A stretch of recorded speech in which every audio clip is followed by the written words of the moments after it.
गुण ब्राह्मण के अंदर देखने को मिलते हैं। इस संसार को छोड़ के जाने में हमें क्लेश नहीं करना चाहिए। भगवान भोलेनाथ के मिलन का पर्व है मृत्यु। ब्राह्मण की एक और पहचान है, दाता होता है, भिखारी नहीं होता है।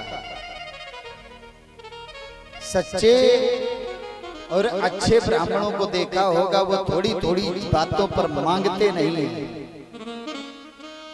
जिसके जीवन में पूर्णता होगी वो किसी के सामने जल्दी जल्दी हाथ नहीं फैलाता है।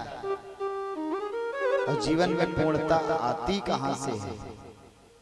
जब पूर्ण ब्रह्म का प्राकट्य तुम्हारे हृदय में होगा। जब पूर्ण ब्रह्म का प्राकट्य तुम्हारे हृदय में हो जाएगा तब तुम्हारी सोच भी पूर्ण हो जाएगी। और जब तक उस पूर्ण ब्रह्म का प्राकट्य तुम्हारे हृदय के पटल पर अंकित नहीं है तब तक जीवन में चाहना और कामनाएं बनी ही रहेंगी। हम तब तक प्यासे हैं जब तक समुद्र नहीं मिला, जल नहीं मिला। हम सबकी प्यास कहां जाके खत्म होगी?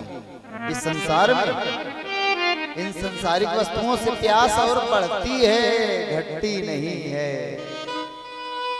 असली प्यास तो उसी दिन खत्म होगी जब परमात्मा से पूर्ण दीदार होगा, मिलन हो जाएगा उस आद्या शक्ति से, जिसके विरह में हम लोग तड़प रहे हैं।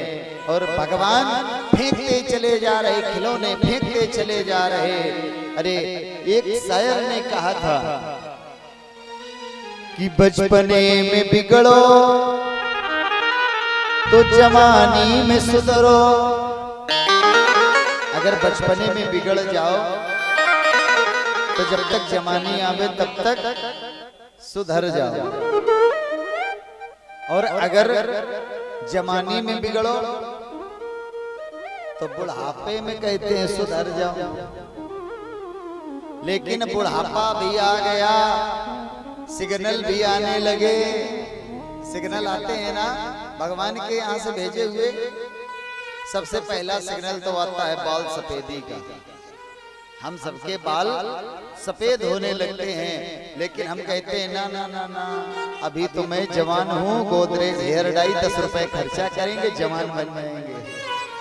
भगवान के उस सिग्नल को हमने इग्नोर कर दिया। एक मंत्र सीख लिया ना, ओम इग्नोराय नमः।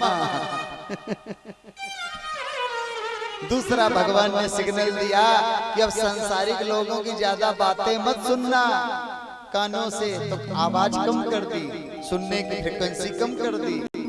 लेकिन हम लोग बड़े चतुर, बेटा अब कान से कुछ ऊंचे सुनाई देने लगा है।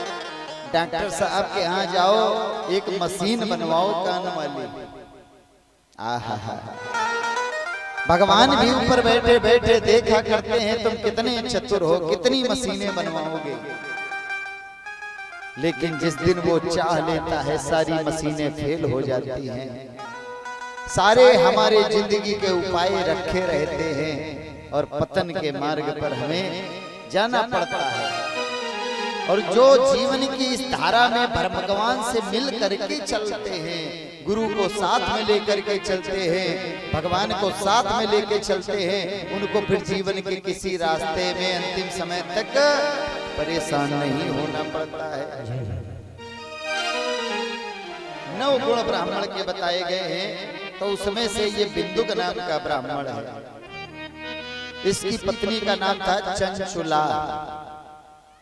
चंचुला स्वभाव से बड़ी सरल थी, पति सेवा करने वाली थी। लेकिन जिसका पति ही गलत आचरण पर चलता है, ये मदिरा का सेवन करता है, बिंदुक नाम का ब्राह्मण, अरे वेश्यावृत्ति करता है, जहां चला जाए वहीं गलत कर्म करना, पाप करना, धर्म कर्म करना।